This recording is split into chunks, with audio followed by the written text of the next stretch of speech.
Shalom bagi kita semua, Bapak Ibu Saudara-saudara yang saya kasih di dalam nama Tuhan Yesus. Kita kembali lagi di channel Julius. Di sore hari ini kita akan belajar bersama-sama mengeksposisi kisah pasal 2 ayat yang ke-1 sampai yang ke-13. Yaitu Lembaga Alkitab Indonesia memberikan perikop yaitu Pentakosta. Yang pertama adalah Bapak Ibu Saudara-saudara yang saya kasih, penjelasan tentang Pentakosta. Pentakosta perjanjian baru adalah hari turunnya Roh Kudus yang terjadi pada hari ke-50 setelah Paskah. Dan juga Bapak Ibu Saudara-saudari, Pentakosta dalam perjanjian lama, di sini kita akan belajar yaitu Pentakosta perjanjian lama, ada beberapa hal yang perlu saya dan Bapak Ibu Saudara-saudari ketahui. Ada dua hal yang kita lihat di sini Bapak Ibu Saudara-saudari, yaitu kalau dalam perjanjian Pentakosta perjanjian baru yaitu adalah hari ke-50 setelah Paskah, dan juga dalam perjanjian lama yaitu hari bebasnya bangsa Israel dari Mesir dengan ayat di Kitab Ulangan pasal 16 ayat yang ke-1. Dan juga di dalam perjanjian lama, Pentakosta perjanjian lama, ada dua hal yang diperingati oleh orang-orang pada perjanjian lama tersebut. Yang pertama adalah yang mereka memperingati dari hari Pentakosta lama, yaitu yang pertama adalah pemberian hukum Tuhan. Dan juga yang kedua yaitu perayaan syukur karena panen gandum, yaitu Ulangan 16 ayat yang ke-10 dan Keluaran 34 ayat yang ke-22. Dan juga pada hari itu orang Israel tidak boleh bekerja. Kalau pada hari itu ketika mereka memperingati hari Pentakosta, yaitu perayaan syukur karena panen gandum, orang Israel tidak boleh bekerja atau beraktivitas. Yaitu kita melihat di dalam Imamat pasal yang ke-23 ayat 21 dan Bilangan 28 ayat yang ke-26. Kita bacakan buat kita semua. Ulangan pasal yang ke-23. Ulangan pasal yang ke-23 ayat yang ke-21. Di sini saya bacakan, pada hari itu juga kamu harus mengumumkan hari raya dan kamu harus mengadakan pertemuan kudus. Janganlah kamu melakukan sesuatu pekerjaan berat. Itulah suatu ketetapan untuk selama-lamanya di segala tempat kediamanmu turun-temurun. Jadi jelas ya. Dan juga di Bilangan 28 ayat 26 di sini dikatakan juga. Bilangan 28 ayat 26. Saya bacakan buat kita semua. Bilangan 28 ayat yang ke-26. Di sini dikatakan pada hari hulu hasil, pada waktu kamu mempersembahkan korban sajian baru kepada Tuhan, pada hari raya lepas 7 minggu haruslah kamu mengadakan pertemuan kudus, maka tidak boleh kamu melakukan sesuatu pekerjaan berat. Jadi kalau kita melihat Pentakosta perjanjian lama itu, orang-orang melakukan perayaan syukur karena panen gandum, dan orang Israel tidak melakukan pekerjaan berat, ya, karena memperingati hari raya, ya. Dan juga kita melihat juga Bapak Ibu Saudara-saudari, apa yang terjadi pada hari Pentakosta itu Bapak Ibu Saudara-saudari. Dalam Kisah pasal 2 ayat yang ke-1 sampai yang ke-13 kita akan melihat ya. Pada saat itu Bapak Ibu Saudara-saudara, yaitu murid-murid sedang berkumpul di suatu tempat sebagai ketaatan terhadap perintah Yesus dalam dalam Kisah pasal yang ke 1 ayat 4 dan 5 saya bacakan. Pada suatu hari ketika ia makan bersama-sama dengan mereka, ia melarang mereka meninggalkan Yerusalem dan menyuruh mereka tinggal di situ menantikan janji Bapa yang demikian. Katanya, telah kamu dengar daripadaku, sebab Yohanes membaptis dengan air, tetapi tidak lama lagi kamu akan dibaptis dengan Roh Kudus. Artinya bahwa Yesus menyuruh mereka ada di Yerusalem karena apa? Mereka akan menerima kuasa Roh Kudus. Makanya di sini di ayat 5 di sini dikatakan bahwa Yohanes membaptis dengan air, tetapi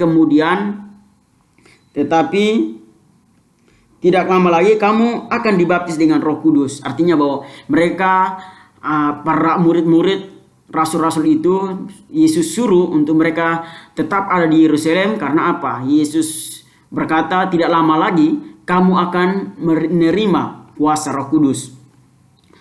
Dan juga di ayat yang ketiga, yaitu suatu tempat dalam bait Allah. Kalau kita melihat dalam ayat yang ketiga, kepada mereka ia menunjukkan dirinya setelah penderitaannya selesai, dan dengan banyak tanda ia membuktikan bahwa ia hidup, sebab selama 40 hari ia berulang-ulang menampakkan diri dan berbicara kepada mereka tentang kerajaan Allah. Jadi jelas ya, di sini mau berbicara tentang di ayat yang ketiga ini berbicara tentang apa? Bapak Ibu Saudara-saudari, itu membuktikan bahwa berbicara tentang kerajaan Allah. Dan juga kalau kita melihat juga Bapak Ibu Saudara-saudari, pada saat itu terjadilah hal-hal sebagai berikut. Yang pertama, hal-hal apa yang mereka alami pada hari Pentakosta itu? Rasul-rasul dan pada orang-orang yang berkumpul di Yerusalem itu. Yang pertama, yaitu turun dari langit suatu bunyi seperti tiupan angin keras. Saya ulangi, hal-hal yang mereka alami yaitu turun dari langit suatu bunyi seperti tiupan angin keras. Kalau kita melihat di dalam ayat yang kedua, Kisah pasal ayat yang kedua, yaitu tiba-tiba turunlah dari langit suatu bunyi seperti tiupan angin keras yang memenuhi seluruh rumah di mana mereka duduk, dan tampaklah tiba turunlah dari langit suatu bunyi seperti tiupan angin keras yang memenuhi seluruh rumah di mana mereka duduk. Jadi artinya bahwa yang mereka alami adalah turun dari langit suatu bunyi seperti tiupan angin keras yang dialami rasul-rasul dan orang-orang yang berkumpul di Yerusalem. Dan juga di sini mengatakan di dalam kitab suci memang sering menggambarkan Roh Kudus sebagai angin. Di dalam Yohanes pasal yang ketiga ayat yang ke-8 kita bacakan.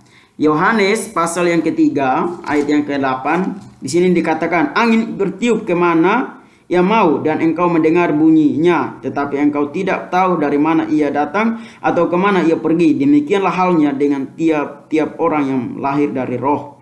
Jelas ya, yaitu seperti angin. Roh Kudus itu sebagai angin. Dengan kita melihat di dalam Yohanes pasal 3 ayat yang ke-8, juga Yeskiel pasal 37 ayat yang ke-9, 10 dan ayat yang ke-14. Yohanes 20 ayat 22 kita baca juga. Yohanes 20 ayat yang ke-22. Di sini dikatakan, Yohanes pasal 20 ayat yang ke-22. Yohanes 20 ayat yang ke-22 saya bacakan ya. Yohanes 20 ayat yang ke-22, di sini dikatakan, dan sesudah berkata demikian ia mengembus mereka dan berkata, terimalah Roh Kudus.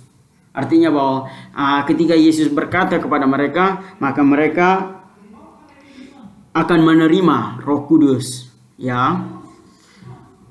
Kata bahasa Yunani Bapak Ibu Saudara-saudari, Roh Kudus dalam bahasa Yunani yaitu pneuma, memang bisa diartikan sebagai roh ya. Roh Kudus dalam bahasa Yunani adalah pneuma, yaitu diartikan sebagai roh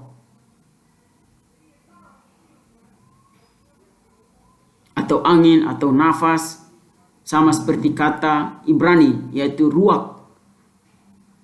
Kalau bahasa Roh Kudus atau Roh Allah dalam bahasa Ibrani yaitu ruach. Karena itulah maka sebelum Roh Kudus turun, maka ia didahului oleh suatu bunyi seperti tiupan angin keras ya, yang kita melihat di mana Kisah pasal yang kedua ayat yang kedua. Dan juga kita melihat juga tampaklah lidah-lidah seperti nyala api yang bertebaran dan hingga pada mereka masing-masing. Ayat yang ketiga saya bacakan ya. Dan tampaklah kepada mereka lidah-lidah seperti nyala api yang bertebaran dan hingga pada mereka masing-masing. Jadi disitulah mereka akan mengalami yang namanya lidah-lidah seperti nyala api yang bertebaran dan hingga pada mereka masing-masing. Jadi hal-hal yang dialami oleh rasul murid Yesus bahkan orang-orang yang berkumpul di Yerusalem itu, yaitu mereka mengalami yang namanya lidah-lidah seperti nyala api yang bertebaran. Artinya bahwa roh itu hingga pada mereka masing-masing. Roh Kudus juga sering digambarkan sebagai api karena apa Bapak Ibu Saudara-saudari? Ia berfungsi untuk apa? Untuk menyucikan dan menguduskan kita. Jadi Roh Kudus digambarkan sebagai api untuk apa? Menyucikan saya dan Bapak Ibu Saudara-saudari, menguduskan kita. Karena itu tanda dari orang yang mempunyai Roh Kudus, Bapak Ibu Saudara-saudari, tanda orang yang mempunyai Roh Kudus atau dipenuhi Roh Kudus adalah hanya perubahan hidup ke arah yang positif. Jadi kalau ketika ada orang yang dipenuhi dengan Roh Kudus, ya tolak ukurnya ya kita harus lihat perubahan hidupnya. Jangan seperti ada oknum-oknum tertentu yang berkata bahwa orang yang dipenuhi Roh Kudus yaitu kita harus lihatnya dari dia harus berbahasa roh. Tidak seperti begitu Bapak Ibu Saudara-saudari. Tetapi yang kita harus melihat adalah ketika orang yang sudah dipenuhi dengan Roh Kudus, yaitu bahwa harus ada perubahan dalam hidupnya. Harus ada buah roh dalam dirinya, yaitu dalam Galatia pasal 5 ayat 22 sampai 23, yaitu kasih. Jadi ketika ada orang yang memiliki Roh Kudus atau orang yang sudah dipenuhi dengan Roh Kudus atau dirinya dalam ada Roh Kudus, pasti ada yang namanya perubahan hidup atau ada dari dirinya kasih, karakternya, hidupnya menjadi berkat. Ya Bapak Ibu Saudara-saudari. Dan juga yang ketiga juga, hal yang ketiga mereka alami atau rasul-rasul alami, yaitu di sini Roh Kudus turun dan memenuhi mereka. Kalau kita melihat dalam Kisah pasal 2 ayat yang ke-4a, di sini dikatakan bahwa maka penuhlah mereka dengan Roh Kudus, lalu mereka mulai berkata-kata dalam bahasa lain. Bapak Ibu Saudara-saudari, terjemahan ini atau kita melihat dalam terjemahan bahasa Indonesia ini, Bapak Ibu Saudara-saudari, kurang lengkap terjemahannya. Seharusnya ada kata semua ya. Yaitu kalau kita melihat dalam terjemahan lain, yaitu seperti New International Version, di sini dikatakan mereka semua dipenuhi dengan Roh Kudus. Ya, kalau kita melihat dalam terjemahan New International Version, yaitu bahwa mereka semua dipenuhi dengan Roh Kudus. Ya, jadi di sini dikatakan mereka semua dipenuhi dengan Roh Kudus. Ya. Dan juga Bapak Ibu Saudara-saudari, kita juga melihat yaitu bahwa pada orang-orang atau rasul-rasul yang berkumpul di Yerusalem itu, kalau kita melihat lagi, yaitu bahwa bukan hanya sekedar rasul-rasul saja Bapak Ibu, tapi di sini dikatakan juga bukan hanya rasul-rasul saja yang menerima atau dipenuhi dengan Roh Kudus, tetapi apa? Semua orang Kristen pada saat itu. Roh Kudus diberikan bukan hanya kepada orang percaya tertentu saja, tetapi kepada semua orang yang percaya kepada Kristus. Jadi artinya bahwa Roh Kudus bukan diberikan hanya kepada rasulnya saja, tetapi apa? Roh Kudus diberikan kepada semua orang yang menerima Yesus Kristus sebagai Tuhan dan Juru Selamat, menaruh harapannya kepada Yesus, mengaku Yesus sebagai Tuhan, dan mengaku dengan mulut dan percaya dalam hatinya. Maka disitulah dimeteraikan Roh Kudus dalam dirinya. Jadi kalau berbicara di dalam orang-orang di rasul-rasul yang berkumpul di Yerusalem itu bukan hanya mereka mendapatkan bukan mereka yang dipenuhi dengan Roh Kudus, tetapi semua orang percaya yang berkumpul sama-sama dengan rasul-rasul di Yerusalem itu ya Bapak Ibu. Jadi bukan hanya rasul aja yang mendapatkan Roh Kudus, tetapi semua orang yang percaya. Dan juga di sini juga kita melihat bahwa pemberian Roh Kudus ini adalah penggenapan janji Tuhan dalam Yohanes pasal 14 ayat yang ke-16, 17 dan 20. Saya bacakan Yohanes 14. Yohanes pasal 14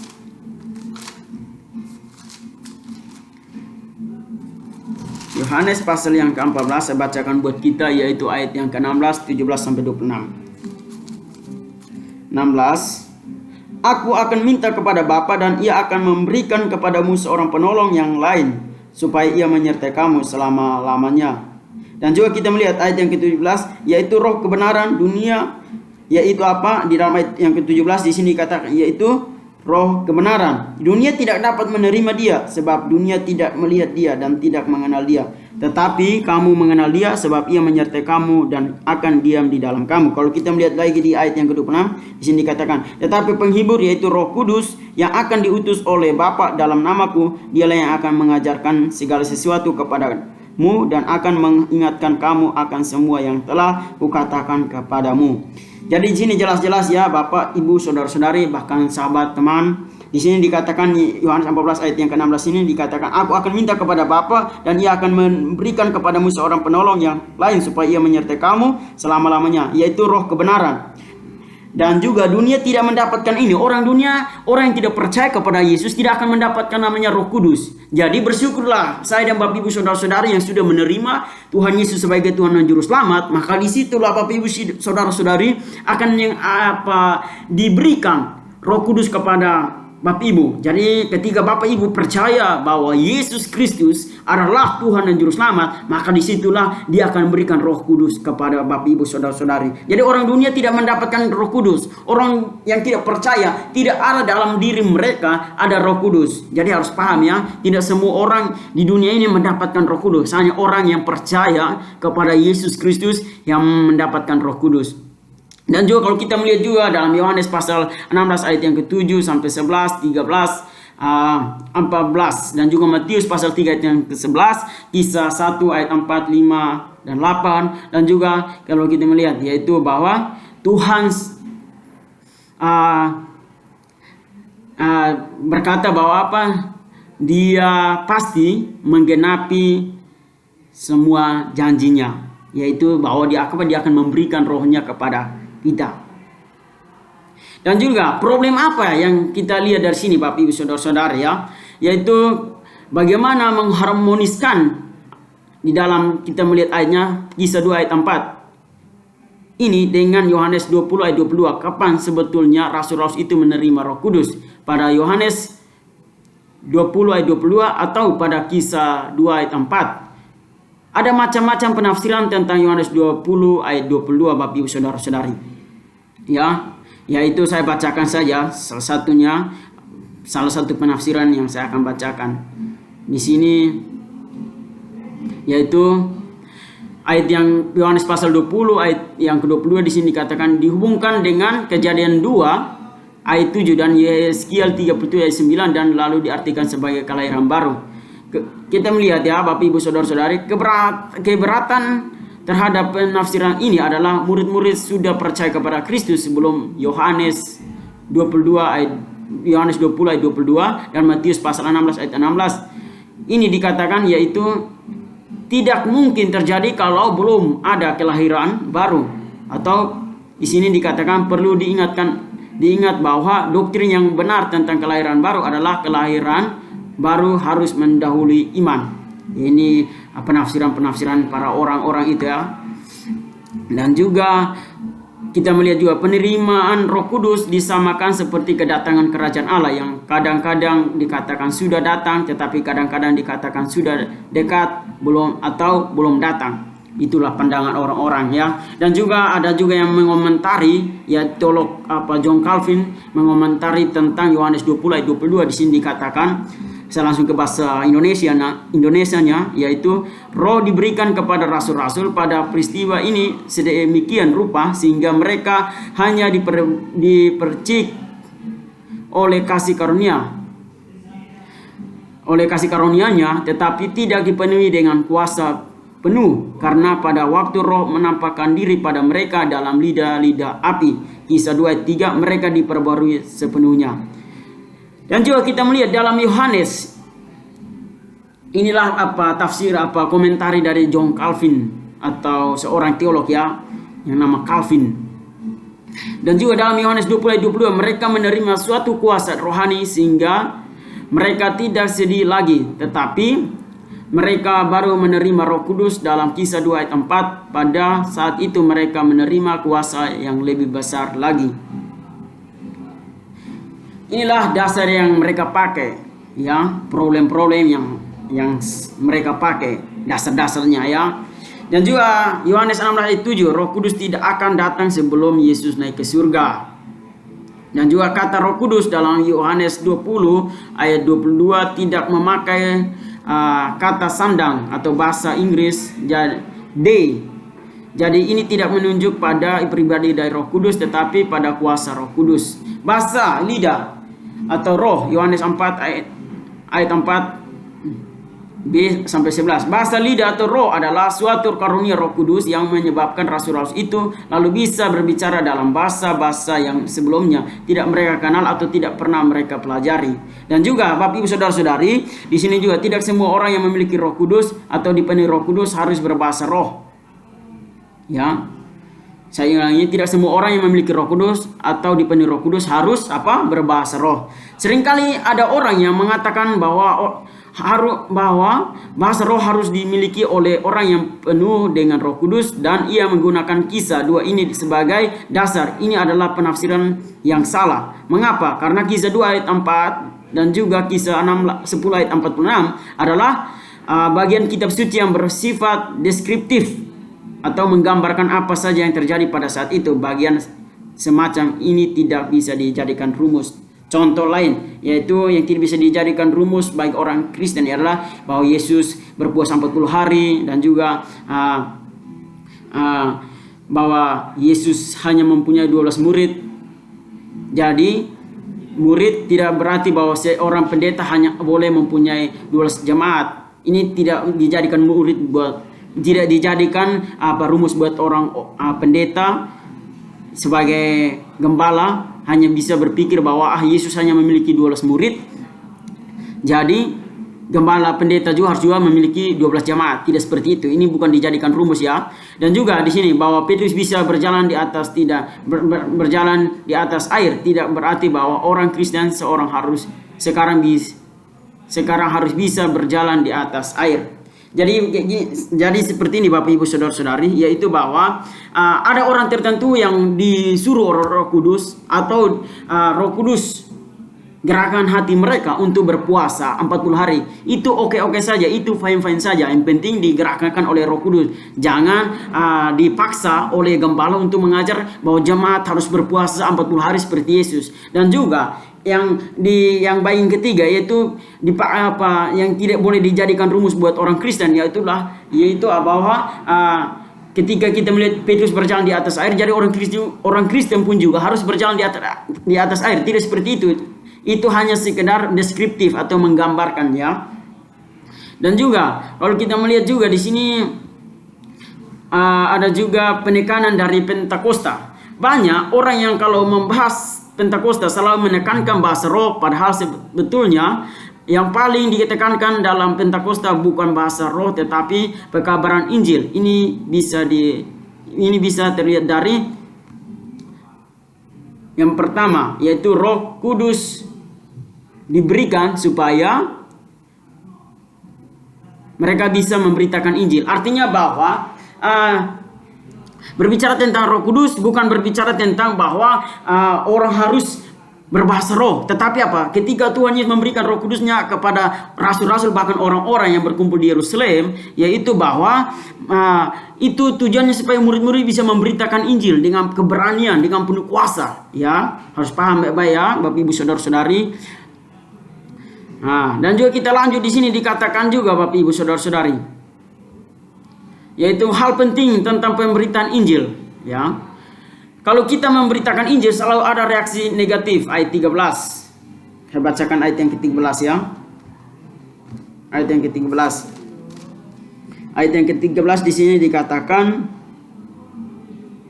bahwa tetapi orang lain menyindir mereka sedang mabuk oleh anggur manis.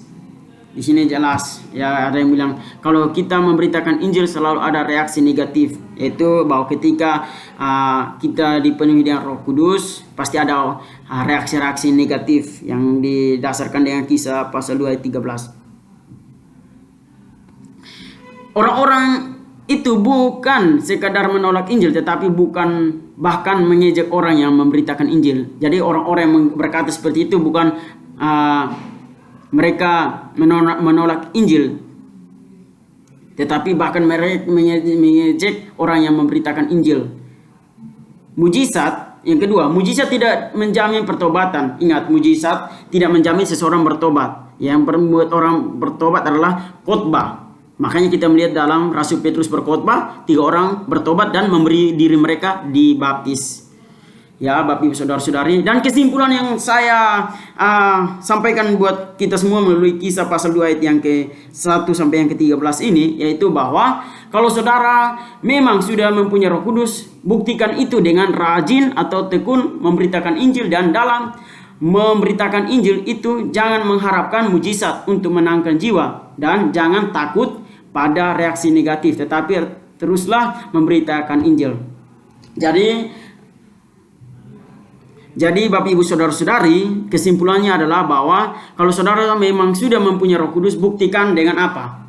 Ketika saya dan Bapak Ibu saudara-saudari yang sudah dipenuhi dengan Roh Kudus, harus dibuktikan apa? Rajin memberitakan Injil dan tekun dengan Tuhan, membangun hubungan intim dengan Tuhan, belajar Alkitab, baca Alkitab, dan menjauhi kejahatan. Dan saya percaya pasti orang dimenangkan dan orang melihat Kristus di dalam diri kita, karena ada apa? Roh Kudus dalam diri saya dan Bapak Ibu saudara-saudari.